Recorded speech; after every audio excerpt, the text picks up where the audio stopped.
A 100-foot tall ape stares down a roaring helicopter, swatting it from the sky like it's an insect.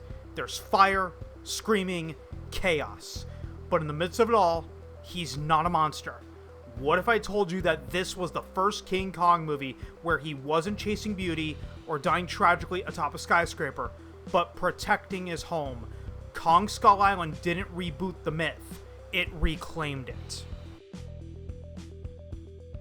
When most people think of King Kong, they picture black and white stop-motion genius from 1933. A giant ape torn from his island and thrown into civilization, only to fall to its cruelty. It's iconic, it's tragic, and it revolutionized filmmaking. But let's call that version what it really was, a technological marvel. It was created to show off the bleeding edge of what Hollywood could do, and that's not a knock. That's why it became the benchmark. But it's also why Kong became such fertile ground for reboots. Each generation of filmmakers saw Kong as a mirror for their tools. The 70s gave us Jeff Bridges and Jessica Lange. It modernized the story for the era, but kept the bones intact. And then Peter Jackson, fresh off Lord of the Rings, dropped the 2005 remake. A love letter to the original, bloated with reverence but dressed in sentimentality. Both films repeated the same core beats: capture, city, beauty, death. And then comes Kong Skull Island, a film that doesn't just hit reset, it dodges the trap entirely. It's not a remake, it's not a sequel, it's an origin myth told sideways.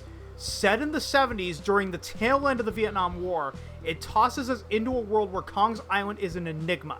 Skull Island isn't just a prehistoric battleground, it's a living, breathing ecosystem of horrors and wonders. There's no New York, no screaming woman, no climactic death.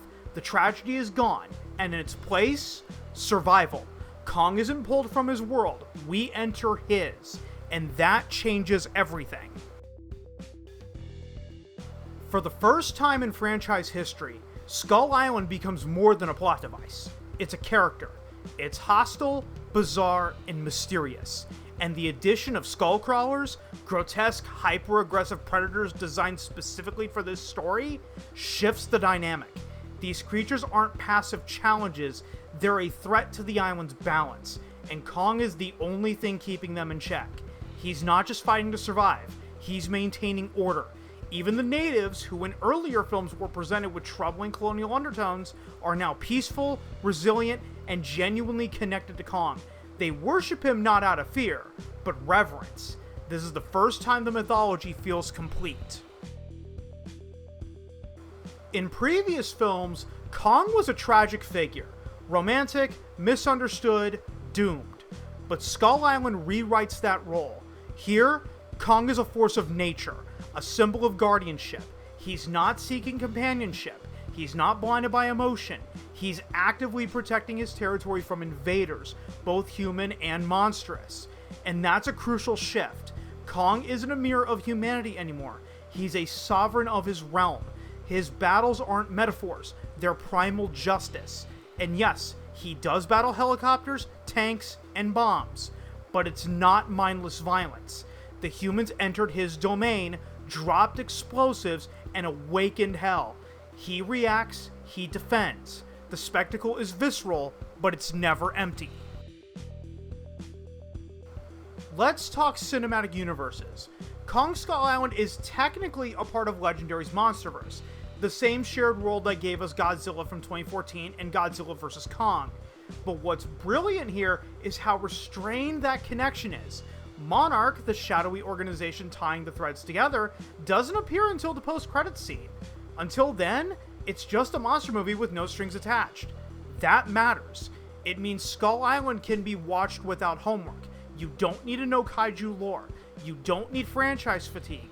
It works alone, and thrives because of that freedom. Critics gave Skull Island a lukewarm reception. Decent scores, but nothing euphoric. That's not surprising.